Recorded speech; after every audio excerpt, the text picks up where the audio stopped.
네, 그러면 두 번째 강연 시작하도록 하겠습니다. 사실 이제 싱가포르, 베트남 이런 쪽에 지금 진출 많이 이제 준비를 하고 계시는데 이쪽에 어느 또 전문가분한테 좀 부탁을 드릴까 하다가 마침 그 신지혜 상무님이 정말 또 뛰어나신 분 소개시켜 주셔가지고 우리 엑센트리 벤처스의 윤우군 대표님 모시고 아세안 쪽에 어떻게 성공적으로 진출할 수 있는지를 들어보도록 하겠습니다. 박수로 맞아주십시오.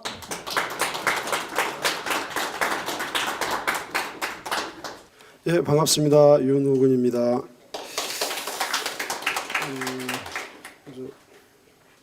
제가 여기에 뭐 강의를 할 자격이 있는지 모르겠습니다만은 저희가 겪었던 그다음에 저희가 투자했던 스타트업들 아세안에 그 사례 중심으로 말씀을 좀 드리겠습니다.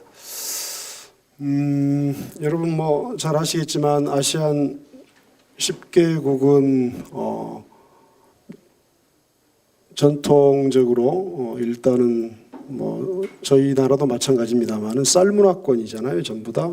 기후도 섹터별로 비슷하고 그다음에 전부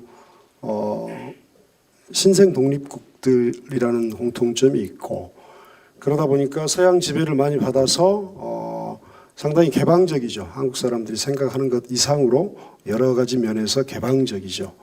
그러면서도 씨족, 부족 전통이 있어서 가치관이나 문화가 또 굉장히 다릅니다. 그래서 굉장히 다중적인 그런 지역입니다.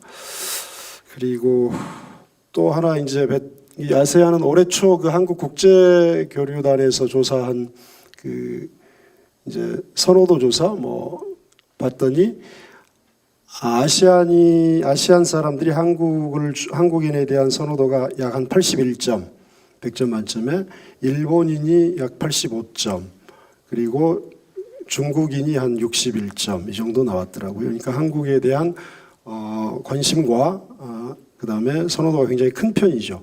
반면 우리나라 사람들이 아세안에 대해서 생각하는 선호도는 약 60점대여서 상대적으로 좀 낮은 편이었습니다.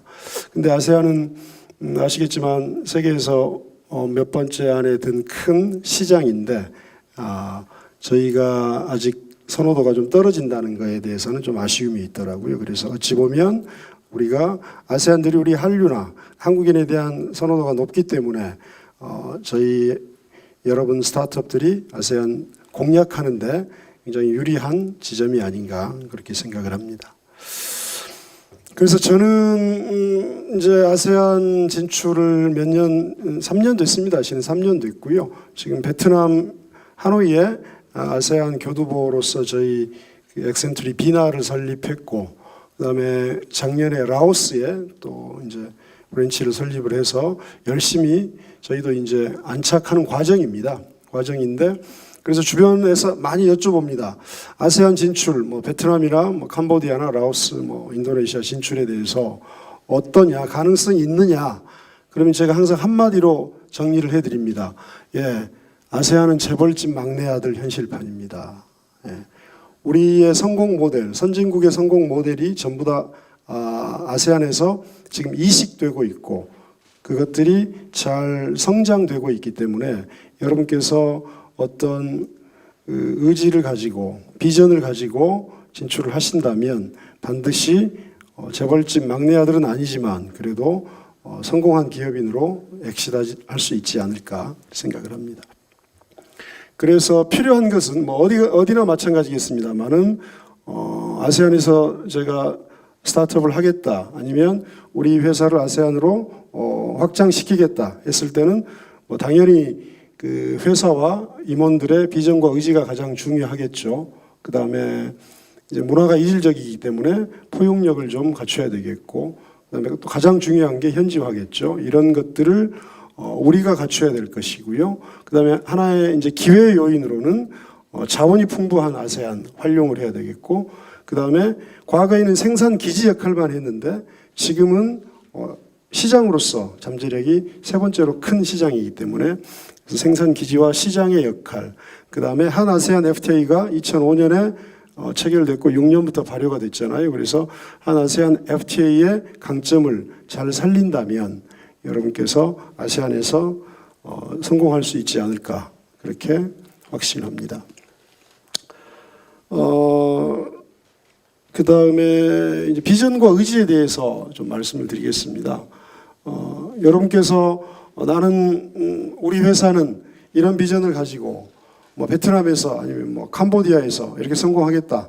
아무리 내 의지가 좋다 하더라도 그들의 비전, 뭐 베트남의 현지인의 우리 직원들의 비전, 그 다음에 그 나라의 비전, 그 다음에 사회를 구성하고 있는 정책 입안자들의 비전과 일치하지 않으면 결국은 실패하겠죠.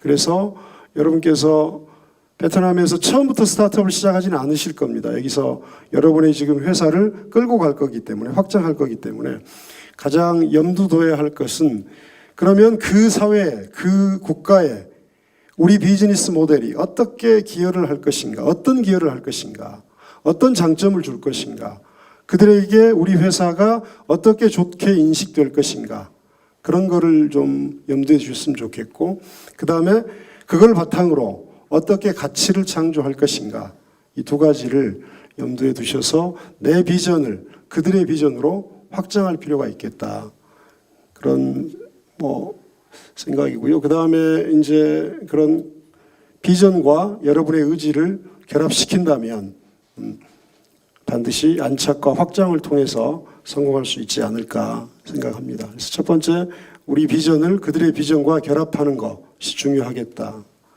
그 다음에 두 번째가 포용력입니다. 우리가 지금 뭐 선진국 문턱에 막 들었었습니다만 실은 10년 전, 20년 전 우리나라에 중국 노동자들이 처음에 들어왔을 때를 한번 상기해 보세요. 그때 저희들은 대부분이 그때 오신 중국 노동자들은 누구였냐면 조선족이었거든요. 그럼 우리는 그 조선족을 어떻게 대했는가 생각해 보시고, 그리고 또 착각을 했죠. 그 조선족이 마치 중국인인 것처럼 착각을 했죠. 근데 그게 아니잖아요. 근데 마찬가지입니다. 우리가 지금 아세안에 진출했을 때 뭐 임금 수준이 10분의 1, 5분의 1 수준이고 생활 수준이 5분의 1, 10분의 1 수준입니다. 그리고 굉장히 열악하죠. 일부 엘리트 권력층을 빼면. 근데 10년 전, 20년 전 우리가 조선족에 가졌던 그런 마인드를 가지고 있으면 절대 직원들과 융화나 그 사회와 융화나 그 엘리트 계층과 융화가 되지 않습니다. 그래서 나를 버리고 아세안에 진출한다면 아세안 중심이 돼야 됩니다. 아세안 사람, 그 국가 중심으로 모든 것을 바라보셔야 성공의 가능성이 더 높다. 그런 말씀을 드리겠습니다.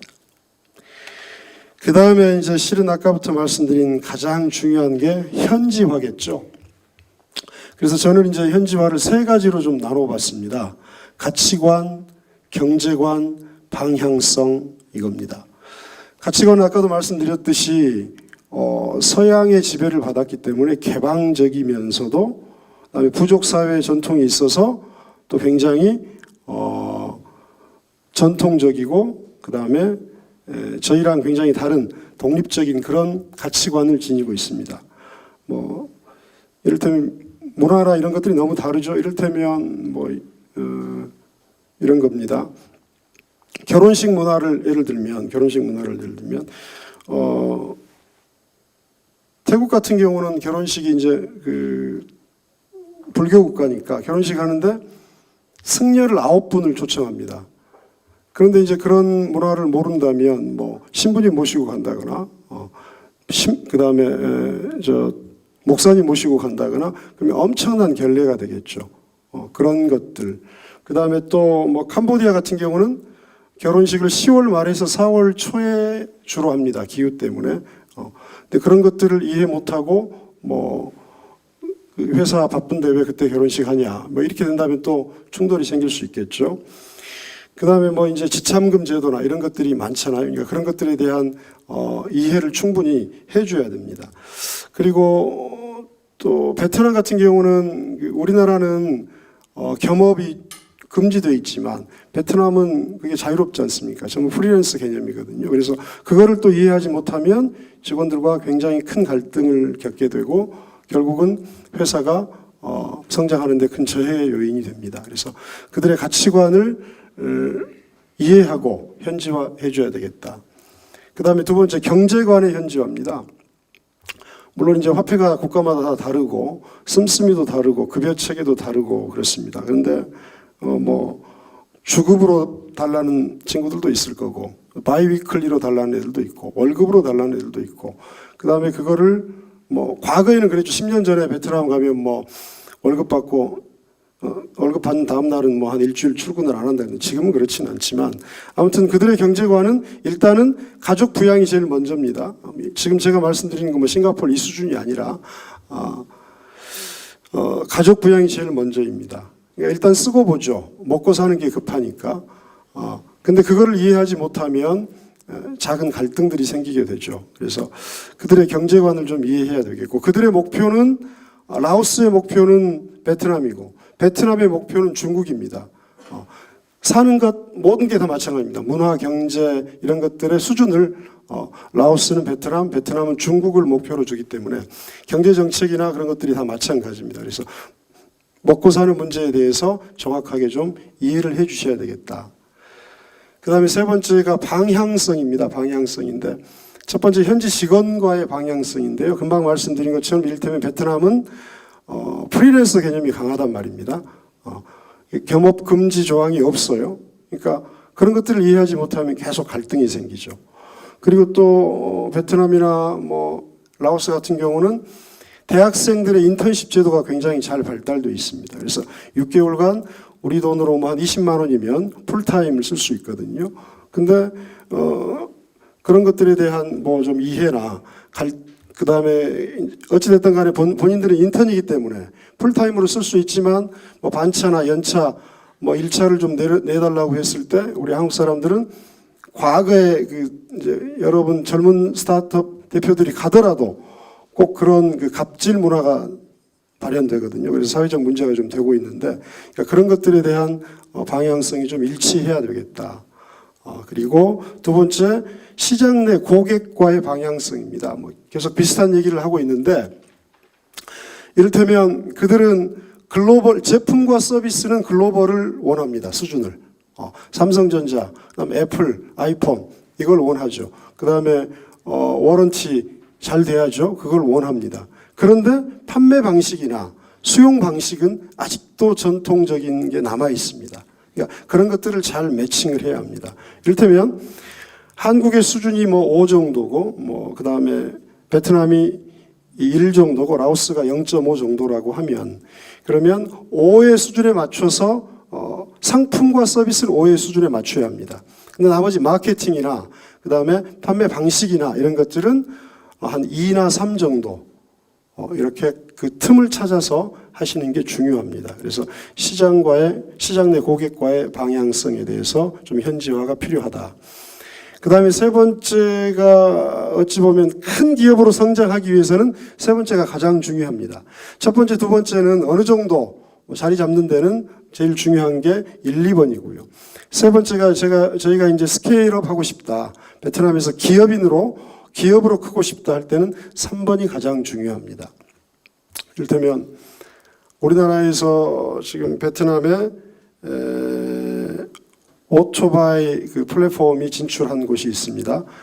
여러분 웬만하면 아실 건데 지금 수년째 적자에 허덕이고 지금 뭐 매물로 나오니 많이 하고 있습니다.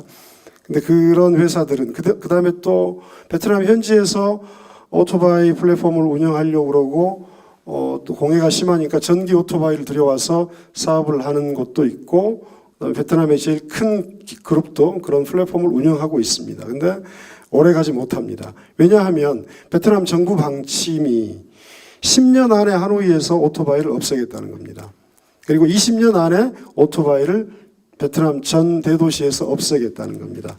왜냐하면 사고가 너무 많고 보험료 손실이 너무 많고 공해 오염이 너무 많고 이런 것들 때문에 오토바이를 다 치우려고 합니다.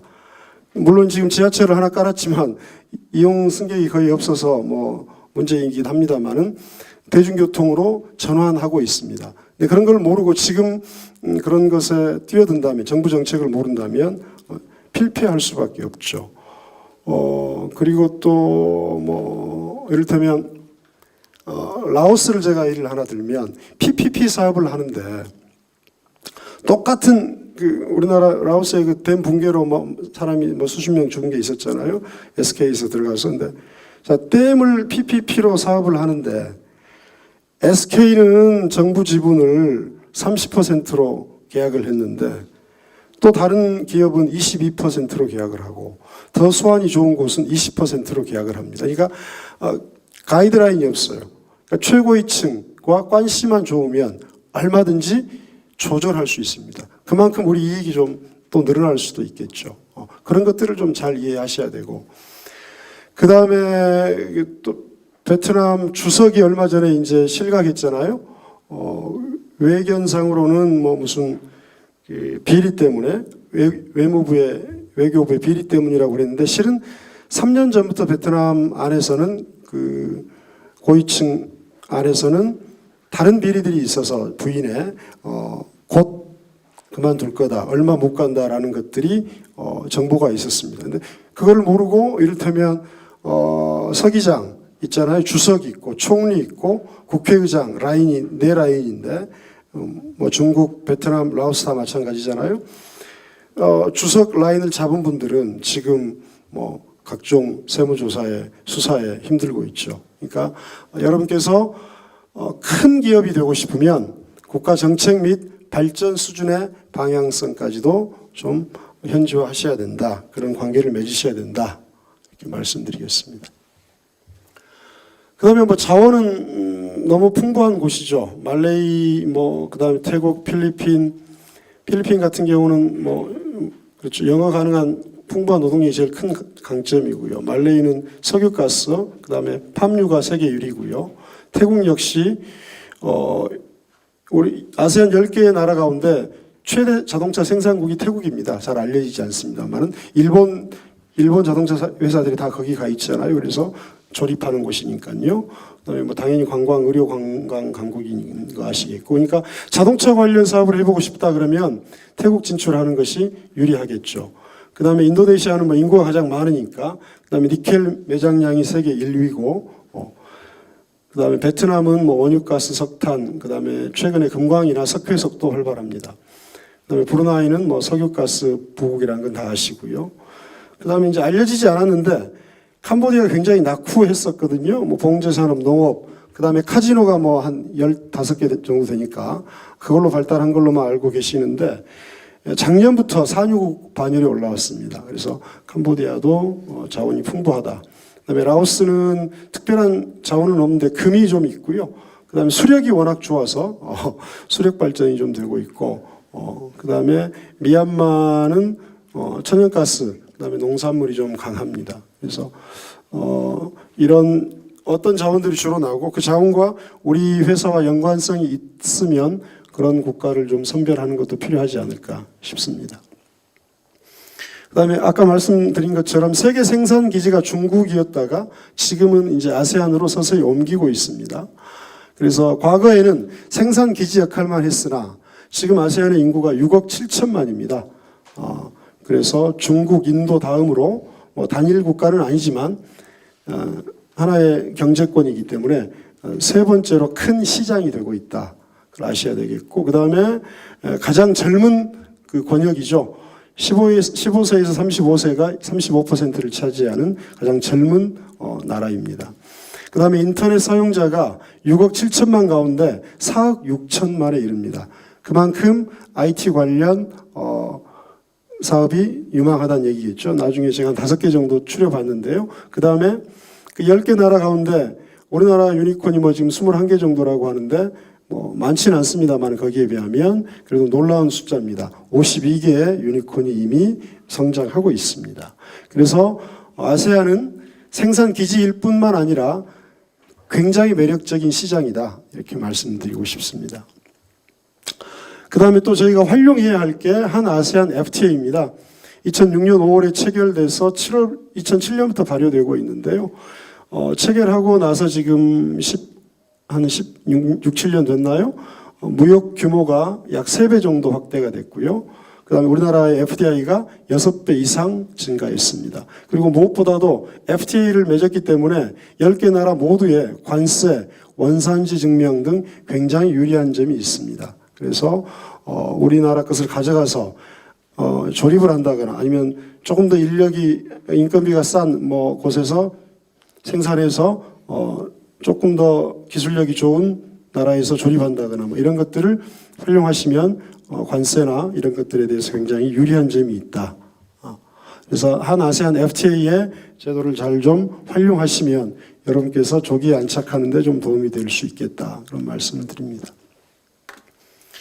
그다음에 끝으로 저희 회사나 그다음에 베트남 현지 투자청에서 분석한 베트남에서 지금 가장 핫하게 떠오르고 앞으로 10년 동안 성공할 모델로 꼽고 있는데 제가 그중에 5개를 좀 토봐봤습니다. 첫 번째가 이 틱톡 관련 비즈니스입니다. 첫 번째. 그래서 베트남 MZ세대가 71%가 틱톡에 중독돼 있습니다. 그것도 아셔야 돼요. 우리나라는 유튜브 베이스고 그다음에 인스타그램인데 그들은 그걸 거의 쓰지 않습니다. 틱톡을 가장 많이 쓰고요. 그다음 많이 쓰는 게 페이스북입니다. 쇼핑도 마찬가지고 정보나 구매가 다 그렇습니다. 그래서 틱톡 기반의 비즈니스를 하시면 실패할 확률이 적다.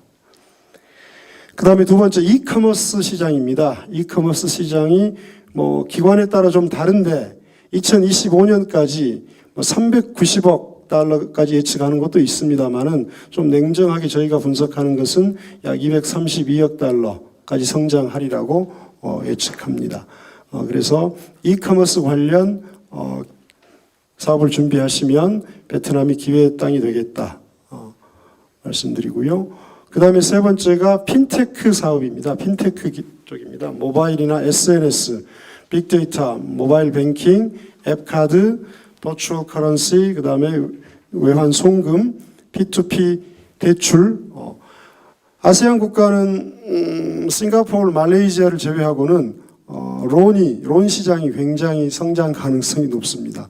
보통 은행 대출이 뭐 8에서 12% 정도 되고요. 그 다음에 이금융권, 이게 뭐 18에서 25%까지 되니까요. 그래서 핀테크 분야도 유망하다. 그 다음에 세 번째 베트남이나 뭐 태국, 그 다음에 말레이시아, 인도네시아 친구들이 요즘에 에코 프렌들리 브랜드의 지갑을 열고 있습니다. 그리고 그게 약 35%가량 친구들이 이게 친환경적인가 아닌가, 친환경 마크가 있는가 없는가. 그러니까 요즘 워낙 젊은 세대가 많기 때문에 그들은 뭐 영어도 워낙 능통하고 그다음에 세계 문화도 능통하고 그다음에 글로벌 그런 마인드도 익숙해 있기 때문에 에코 프렌들리 브랜드에 대한 욕망이 굉장히 강합니다. 명품보다는. 그래서 에코 프렌들리 브랜드 관련 비즈니스도 굉장히 유망하다 말씀드리고, 그 다음에 끝으로 인플루언스 마케팅이 굉장히 활발합니다.